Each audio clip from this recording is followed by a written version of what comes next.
Today we are meeting in the world's biggest democracy, the fastest growing major economy in the world.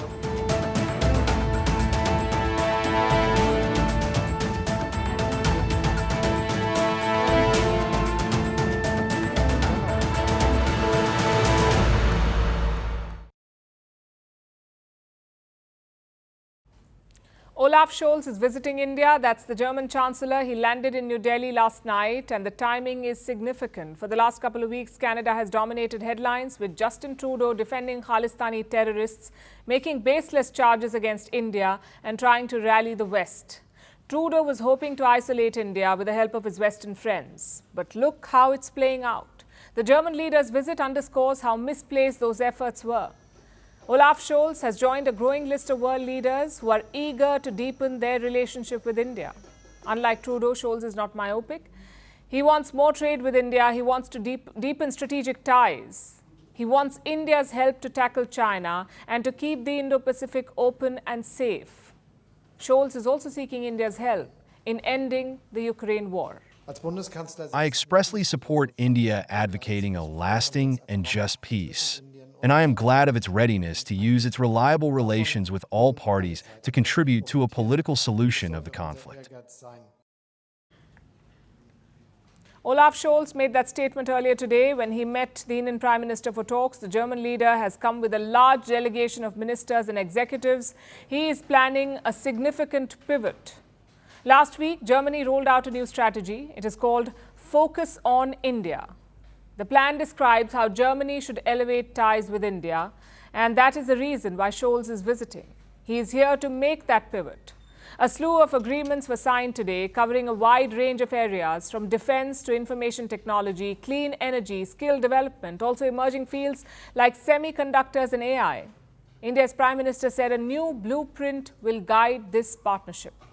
Germany की focus on India strategy के लिए मैं chancellor Scholz का अभिनंदन करता हूं।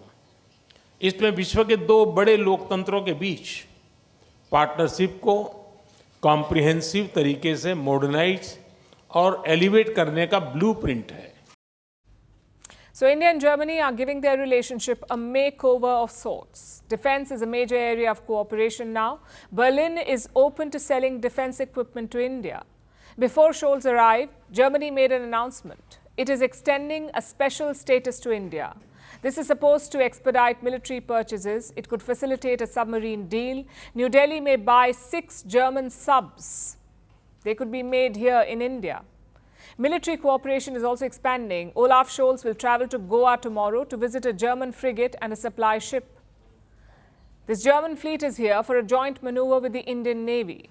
Militaries from both sides have been engaging in joint drills. What do you think is driving all of this? China's growing acts of aggression, particularly in the Indo-Pacific. Olaf Scholz said that India and Germany will work together and protect major maritime routes.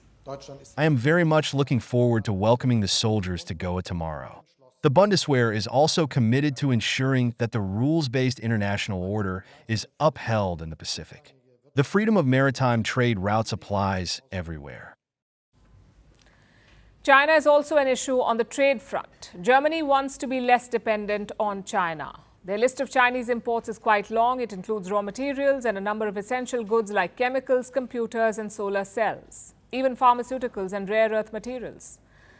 There are some 200 products on this list where Germany cannot do without China. 200 products. Clearly, this is a problem for Berlin. It wants to reduce its dependency on China, and for this, Chancellor Scholz wants India's help. He is pushing for an EU-India free trade deal.